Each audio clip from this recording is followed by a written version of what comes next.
They didn't say it like an announcement. They said it like a decision that had already been made. We're giving your room to your brother. That was it. No build-up. No discussion. Just a statement delivered one evening while I was standing in the doorway, still wearing my work bag, still thinking about emails I needed to send. My name is Lily. I was 27 years old, living in the same house I grew up in, not because I was incapable of living on my own, but because I had chosen to stay. I helped my parents financially. I covered groceries when things were tight. I handled paperwork, bills, and appointments my parents didn't understand or didn't want to deal with. I made myself useful. And I thought that meant something. My brother Shin had always been different. Louder. More demanding. More comfortable taking space. When he moved back home after his latest failed business attempt, it was treated like a temporary setback. He just needs time, my mother said. Time has a way of pushing other people aside. Within weeks, Shin's boxes filled the hallway. His routines took over the house. He complained about space, about privacy, about how cramped everything felt. One night, my father cleared his throat and said it. We're giving your room to your brother. You can use the guest room for now. The guest room. It wasn't really a room. It was a storage space with a bed shoved into it. No closet. No desk. No door that closed properly. A place meant for visitors, not someone who lived there. I looked at them, waiting for someone to soften it. My mother avoided my eyes. My father folded his hands like the matter was settled.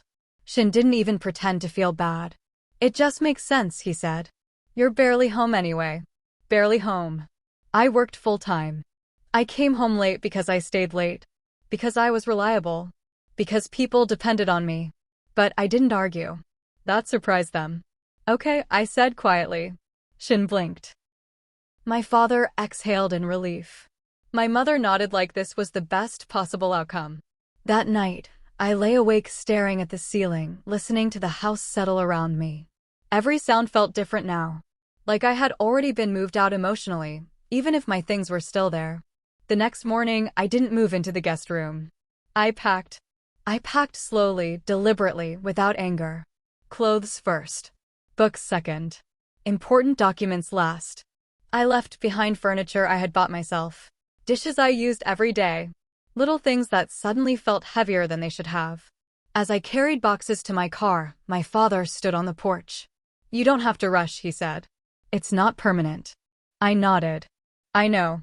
Shin leaned against the doorframe behind him. No hard feelings, he said, smiling. This is just how things work out. I didn't reply. I drove away before anyone woke up the next day. The first week was uncomfortable. I stayed in a small sublet, cheap, quiet, temporary. The kind of place you tell yourself is just for now. I slept on a mattress on the floor. I ate simple meals. I focused on work. And I waited. Because here's the thing they didn't understand. When I lived in that house, I wasn't just occupying a room. I was the one who managed the household systems no one else wanted to learn. I handled online banking when the interface confused my parents. I tracked due dates. I kept records. I answered calls labeled urgent or final notice. I never announced it. I never demanded credit. I just did it. A week after I moved out, my phone rang. It was my mother. Her voice was tight. Lily, did you change anything before you left? No, I said honestly. Why?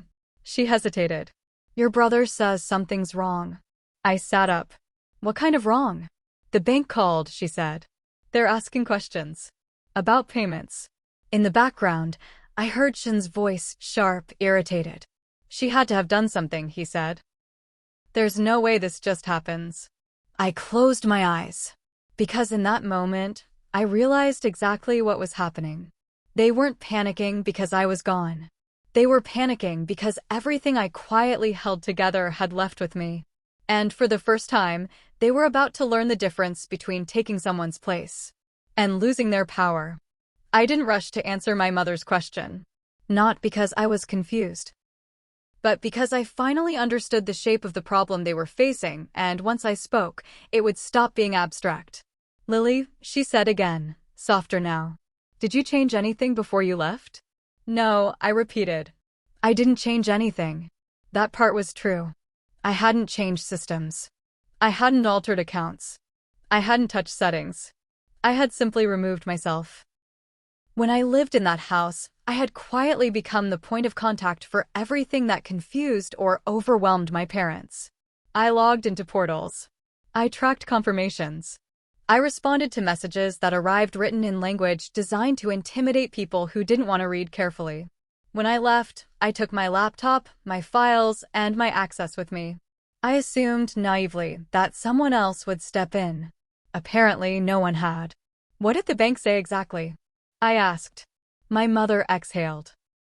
They said payments were recorded, but confirmations were missing. They said there were notices sent. They said the account holder needs to respond. The account holder is Dad, I said gently. Yes, but they said the responses came from you. There it was. For years, I had been the one replying, clarifying, uploading documents, clicking the right boxes at the right times. My parents never noticed because nothing ever went wrong. Until it did. Shin grabbed the phone. What did you do? He demanded. You knew how everything worked. Why would you just leave it like that? I let the silence stretch just long enough to cool my own temper. I didn't leave it, I said. I moved out. Like you wanted. That's not the same thing, he snapped. This is serious. It always was, I replied. He scoffed. You're being dramatic. I almost laughed. I paid the property taxes early last year, I said evenly. I handled the refinancing paperwork when the bank changed servicing companies. I fielded calls when notices came marked urgent. You thought the house ran itself. It should, he shot back. No, I said. It ran because someone was running it. He went quiet. That night, my father called. His voice sounded older than it had a week earlier. Lily, he said, we didn't realize you were doing all of this. I know, I said. Why didn't you tell us? I did, I replied. Years ago. You said not to worry. You said Shin would handle it. There was a long pause. I didn't mean for you to leave, he said finally. But you meant for me to give up my room, I replied.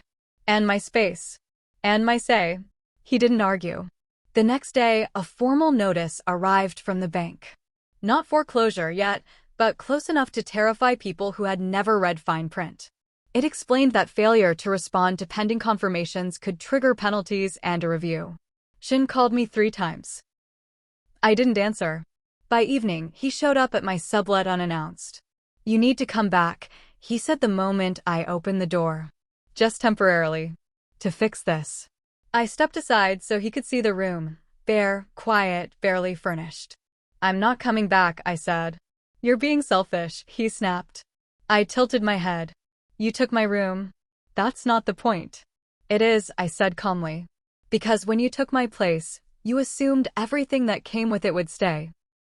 He ran a hand through his hair. Dad's stressed. Mom's crying. The bank is breathing down our necks. I can explain what needs to be done, I said. Over the phone. In writing. But I'm not moving back in. He stared at me like I'd just broken an unspoken rule. You're enjoying this, he accused. I shook my head. I'm protecting myself. He left without another word. Over the next few days, the house became frantic. Emails went unanswered because no one knew which ones mattered. Calls were missed because Shin assumed someone else would handle them. Documents sat half uploaded because the portal timed out and no one noticed. My mother called nightly. We don't understand what they're asking for, she said. Which account is this? Why does it say pending? I answered every question. Calmly. Clearly. But I didn't step in. That difference mattered.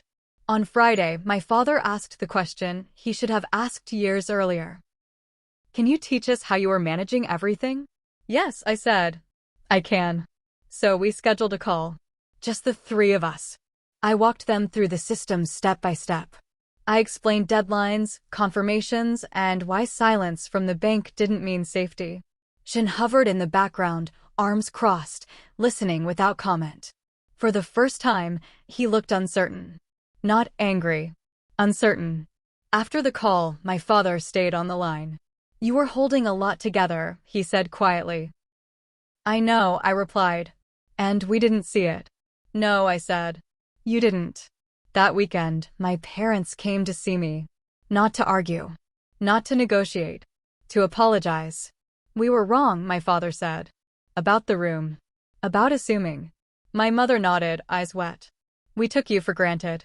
I believed them. But belief doesn't undo decisions. I forgive you, I said. But I'm not coming back. They accepted that. Shin didn't speak. He just watched, jaw tight, as the balance shifted in front of him. Because he was starting to understand something uncomfortable. Taking my room hadn't made him more powerful. It had exposed how much he depended on what I quietly did.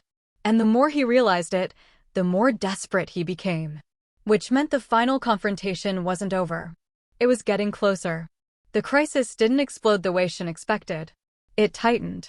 Every day after that weekend, the house ran into small, relentless problems. Missed confirmations, delayed replies, follow-up emails labeled second notice. None of them dramatic enough to force an emergency, all of them serious enough to keep my parents awake at night. Stress has a way of revealing hierarchy. When something went wrong, my mother looked to my father. When my father didn't know the answer, he looked to Shin. And when Shin didn't know what to do, he blamed me. She's doing this on purpose, he said more than once. She knows how to fix it. What he never said out loud was the part that mattered. I don't know how. On Tuesday morning, the bank requested a final verification call. Not optional. Not deferrable. They wanted a single point of contact who understood the system and could commit to deadlines going forward. My father called me. Lily, he said, voice steady but thin, they're asking if you can join. I paused. I can join the call, I said. I won't take responsibility. I understand, he replied quickly. We'll handle it. We just need clarity. We scheduled the call for that afternoon. I joined from my apartment. My parents sat together at the kitchen table. Shin stood behind them, arms crossed, already tense. The bank representative walked through the account history calmly, professionally. She explained where confirmations had been missed, why follow-ups had escalated, and what needed to be done to stabilize everything. When she finished, she asked one simple question. Who will be responsible for ongoing management? The silence stretched. My father glanced at my mother. My mother looked at Shin. Shin shifted his weight, uncomfortable. I will, he said finally. The representative nodded. Then we'll need your direct access credentials, confirmation of authority, and a review of the last 12 months of correspondence. Shin swallowed. Today? Today, she said. And we'll schedule a follow-up in 2 weeks. The call ended. No accusations. No raised voices. Just requirements.